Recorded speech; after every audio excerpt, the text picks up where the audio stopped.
This is Three Dog. How can I help? Alright, take a second from your day and stop trying to find copper and circuitry.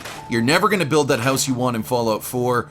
Let's have a little break and play some Battlefront. It is Star Wars time, baby! We've been waiting for this game for so long. It is the epitome of arcade fun. It's a game we all grew up on, and that voice you just heard, since it is a game we grew up on and it is a multiplayer game only, I had to bring in a little bit of backup. The raging redhead himself, he loves it when I call him that. Zach Fanny here. Of course, I am Andy Burkowski, both co-hosts on VGS, the radio program, syndicated, blah, blah, blah. Battlefront. Oh, baby.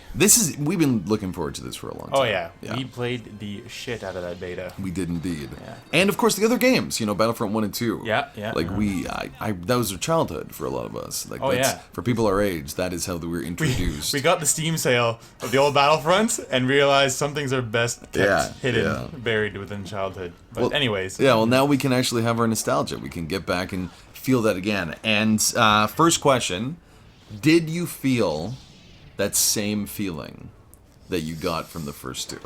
Don't just give it a short answer on this one. Yes. Yes. Yeah. Okay. Yeah.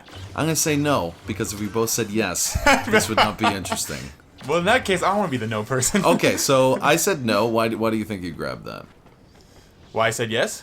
Yes. Yes. All right. Well, I think it doesn't. The game mechanics didn't live up to what I remember from the old Battlefronts, and the game mechanics don't fit my kind of play style, what I'm used to, the kind of games I play. But aesthetically speaking, this is the quintessential Star Wars game. So I had that same feeling of the sand crunching under my feet as a stormtrooper, or that lightsaber throbbing in my hand. Not a euphemism this time.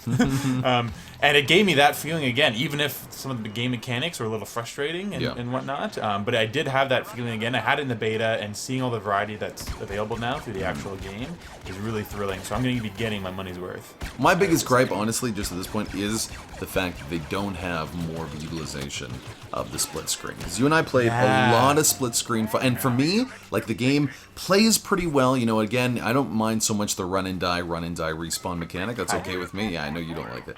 But I'm okay with that because I know that's the kind of game this is. And at least when I'm running, it's in the beautiful set pieces that are Star Wars. Just the most gorgeous pieces in the world. Well, the lighting, the environment rendering, the John Williams score, it takes the alchemy of Star Wars and recreates it for you to play, and it's really fascinating. Endor, I'm just listening to the sounds on Endor, looking at the trees, oh, this is amazing, and then I die. It seems very produced, doesn't it? Anytime a hero does arrive, or there's a pitched moment in the battle, all of a sudden all these pieces kind of come together. And I think most players and just viewers take that for granted, that in a movie that takes amazing timing and planning. Yeah. This is something that happens organically, and we're going to talk a little more about organic experiences that you get, because you get to be in aircrafts, you get to be in X-wings, you get to be Darth Vader. But back to split screen.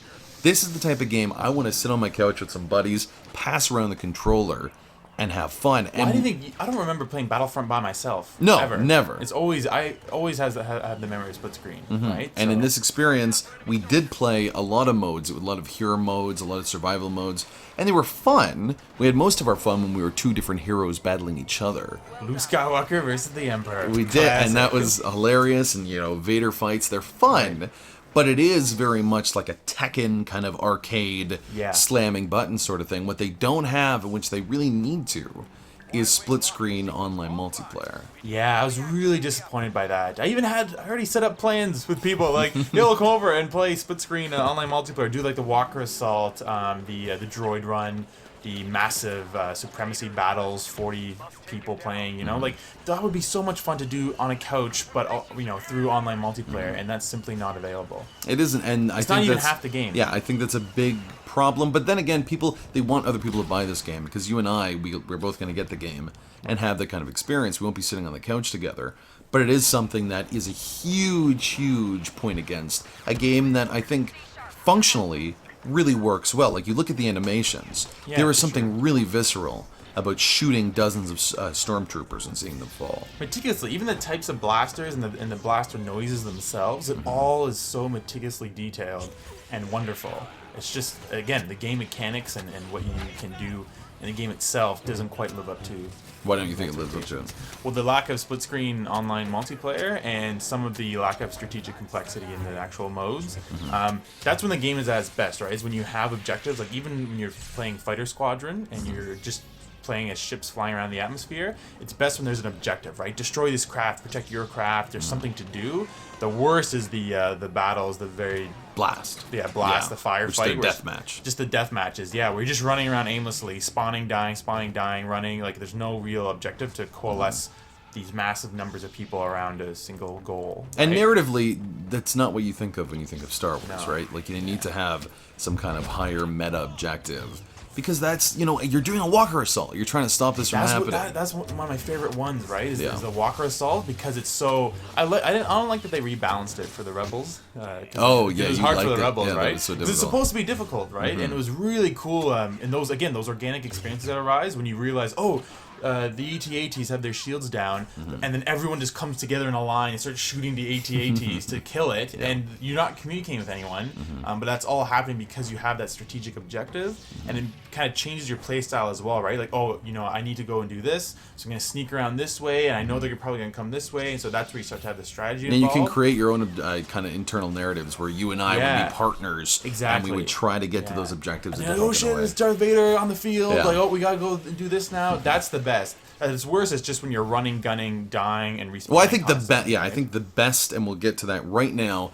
I think the best feeling you have in this game is when you come out as Palpatine, you come out as Vader, and you see the terror in, the plebs that are around you, and you dominate. And the only thing that matches that is to see the opposing hero jutting and flying towards you in that kind of way. So when that works, when you do that in Supremacy, when you do that in Walker Assault, the heroes versus villains I don't think is quite as fun. But when you do it in the big battles, the war scenarios, I think it's the best this game has. Well, that's why I like Supremacy the best, because it's the largest battle, right? So it's 40 players, 20 versus 20.